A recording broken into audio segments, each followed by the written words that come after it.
The Union Environment Minister Bhupendra Yadav has reviewed the Delhi NCR pollution control efforts, and he's directed states to submit action reports and accelerate emission monitoring systems.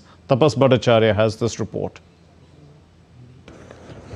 In a high-level review meeting on Delhi NCR's air pollution, Union Environment Minister Bhupendra Yadav directed all state and UT authorities to submit concrete action-taken reports on their pollution management efforts. This was the 6th such meeting to assess ongoing measures for preventing and controlling air pollution across the region. The minister also outlined a year-long action plan for 2026 aimed at ensuring sustained monitoring and intervention throughout the year and not just during peak pollution months. पराली का ये जो विषय है, इस विषय को लेने के लिए हम लोगों ने ये तय किया है कि एक मीटिंग हम चंडीगढ़ में आयोजित करेंगे, जहां पर हरियाणा और पंजाब की सरकारों को बुला करके हम पराली के विषय के प्रबंधन की भी 1 वर्षीय योजना काम करेंगे। हमारा ये मानना है कि पिछले ली गई 6 मीटिंगों के परिणाम आपको CAQM चेयरमैन और बाकी लोगों ने बताया है, और अब आने वाले 1 वर्ष की योजना पर हम नीचे जाकर के काम करेंगे। The minister stressed that the installation of online continuous emission monitoring systems and air pollution control devices is being expedited across Delhi NCR. He called for urgent steps to close gaps in construction and demolition waste processing while encouraging agencies to focus on a targeted road development action plan for Delhi to reduce dust pollution.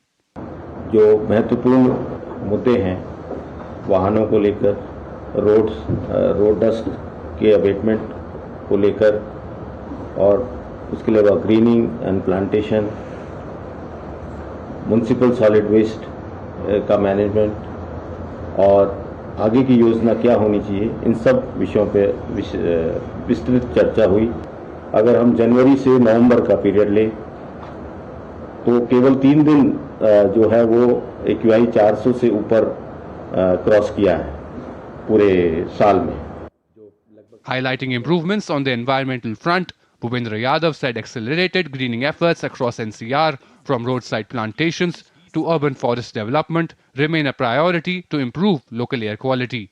He also pointed to India's strong performance at the recently held UN COP30 Climate Summit, calling it a milestone for climate equity and justice.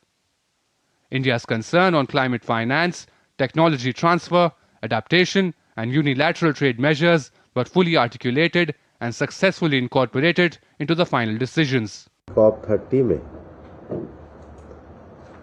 Negotiation में जो भारत के विषय हैं और जो दुनिया में विकासशील देशों के विषय हैं, उनको बहुत अच्छे तरीके से एड्रेस किया गया है। पहली बार क्लाइमेट फाइनेंस को लेकर के LMDC देशों की मांग पर एक 2 साल का वर्क प्रोग्राम शुरू करने की जिम्मेदारी तय हुई। यूनिलैटरल ट्रेड मेजर्स का और खासकर CBAM जैसे विषय को लेकर के हमारी चिंता रहती थी। अब इस विषय को पहली बार UNFCCC के ऑफिशियल एजेंडे में शामिल किया गया। Reiterating the government's commitment to cleaner air and a sustainable future, the minister urged coordinated action from authorities, institutions and citizens to ensure long-term, measurable improvement. Tapas Bhattacharya's report for DD India.